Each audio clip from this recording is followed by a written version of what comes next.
ராமராயர் மண்டகப்படிக்கு எழுந்தருளிய கள்ளழகருக்கு தீர்த்தவாரி நடைபெற தொடங்கியது. இது குறித்த கூடுதல் விவரங்களை செய்தியாளர் ஹரிகிருஷ்ணன் வழங்க தற்போது கேட்கலாம். ஹரிகிருஷ்ணன், வணக்கம். சித்திரை திருவிழாவின் முக்கிய நிகழ்வான வைகை ஆற்றில் கள்ளழகர் இறங்கியதை தொடர்ந்து அடுத்த நிகழ்வாக தீர்த்தவாரி நடைபெற்றுக் கொண்டிருக்கிறது. இது குறித்து முழுமையான விவரங்களை பதிவு செய்யுங்கள். சித்திரை திருவிழாவின் சிகர நிகழ்வான கள்ளழகர் வைகையாற்றில் எழுந்தருளக்கூடிய நிகழ்வானது அதிகாலை 5:45 6:05 மணிக்குள்ளாக நடைபெறும் என ஏற்கனவே கோவில் நிர்வாகத்தின் தரப்பில் அறிவிக்கப்பட்டிருந்தது.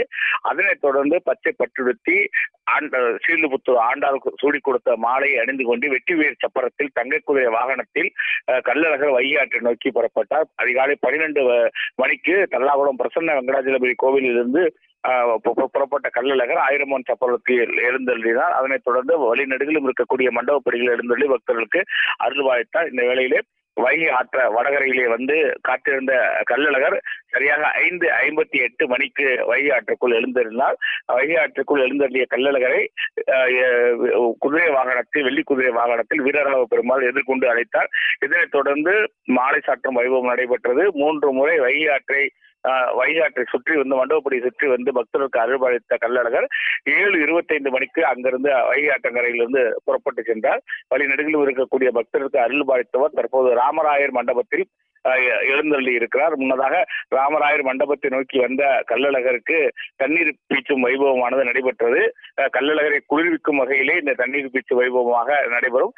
கிராம பகுதிகளிலே இருக்கக்கூடிய ஏராளமான மக்கள் ஒரு 10-15 நாட்களுக்கு முன்பாகவே விரதம் இருந்து அந்த தண்ணீர் பீச்சு வைபவத்தில் ஈடுபடுவார்கள். கள்ளழகர் போலவே வேடமணிந்து தலைப்பாக நீந்து அந்த தோல் பையில் பாரம்பரியமா வைக்கக்கூடிய தோல் பையில் தண்ணீரை பீச்சி அடித்து வரவேற்பார்கள். அதாவது கள்ளழகர் நீண்ட தூரமாக அழகர்மலையிலிருந்து பயணப்பட்டு வந்து வைகையாற்றுக்கு எழுந்தருடைய நிகழ்வில் பங்கேற்ற பின்பு அவருக்கு அவரை வந்து சேர்த்து விதமாக அவருக்காக இந்த தண்ணீர் பீச்சு வைபவம் நடத்துவதாக ஐதீகம் கூறப்படுகிறது. இதனைத் தொடர்ந்துதான் இந்த கள்ளழகர் வைகையாற்றில் நிகழ்வு முடிவுற்ற பின்பு தற்போது ராமராயர் மண்டபப்படிக்கு எழுந்தருளிய கள்ளழகருக்கு வழிநெடுகிலும் காத்திருந்த அந்த நேர்த்திக்கடன் செலுத்தக்கூடிய பக்தர்கள் தோல்பைகளை வைத்து தண்ணீர் பீச்சும் வைபவத்தில் ஈடுபட்டார்கள். ஏராளமான பக்தர்கள் இந்த நிகழ்விலே கலந்து கொண்டார்கள். முன்னதாக காவல்துறையின் தரப்பிலே வந்து அதிக விசை கொண்ட பம்புகள் பயன்படுத்தக்கூடாது என அறிவிக்கப்பட்டிருந்தது. அது தடையை மீறி பயன்படுத்த வந்தவர்களும் பம்புகள் பறிமுதல் செய்யப்படுது. பாரம்பரியமாக தோல்பையில் மூலமாக குறைந்த விசை அளவு கொண்டவைதான் இதை பயன்படுத்த வேண்டும் என தெரிவிக்கப்பட்டிருந்தது. அதற்கு பல காரணங்கள் கூறப்பட்டிருந்தாலும் கூட இந்த கள்ளழகர் வரக்கூடிய அந்த சிலை என்பது ஒரு தேவலோக தங்கம் என்று கூறப்படுகிறது. அபராஜிதம் என்கிற ஒரு அரிய வகை தங்கத்தினால் செய்யப்பட்ட ஒரு உற்சவர் சிலை.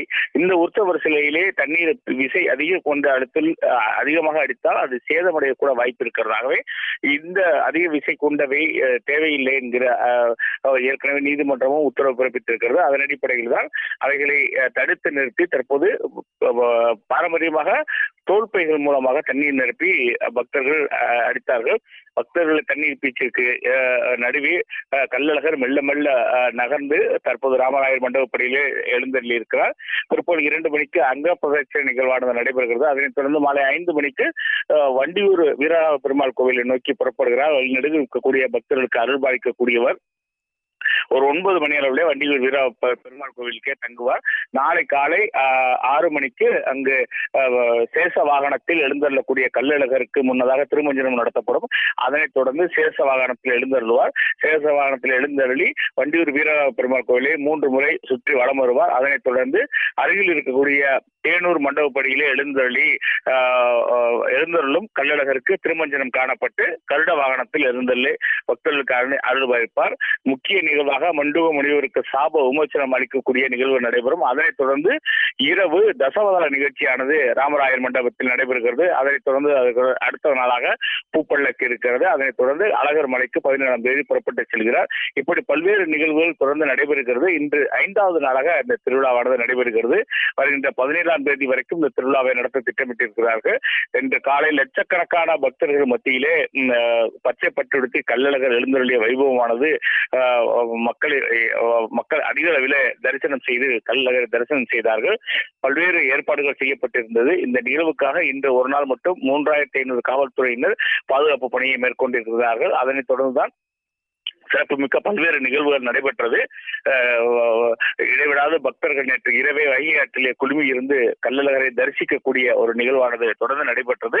இந்த தண்ணீர் பீச்சு வைபவம் நிறைவேற்ற பின்பு இங்கு மாலை கள்ளழகர் இங்கிருந்து புறப்பட்டு தேனூர் வண்டியூர் வீர பெருமாள் கோயில் நோக்கி செல்ல இருக்கிறார். இப்படி பல்வேறு ஏற்பாடுகள் செய்யப்பட்டிருக்கிறது. மேலும் போக்குவரத்து மாற்றங்கள் செய்யப்பட்டிருக்கிறது. இந்த பகுதி முழுவதுமாக தடுப்பு வேலிகள் அமைத்து காவல்துறையினர் பாதுகாப்பு பணியை மேற்கொண்டு வருகிறார்கள்.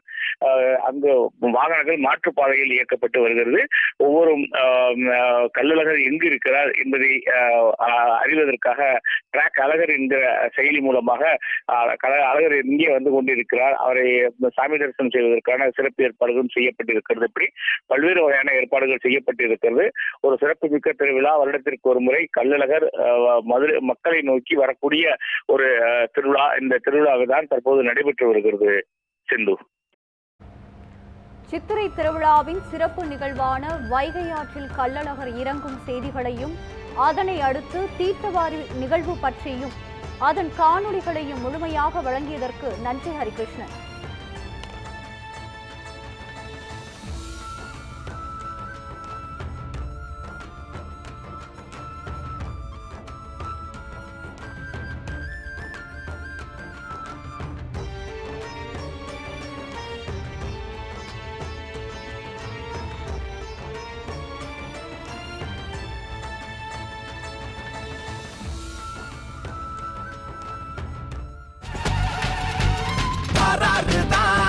அழகருதா, அரியரிதா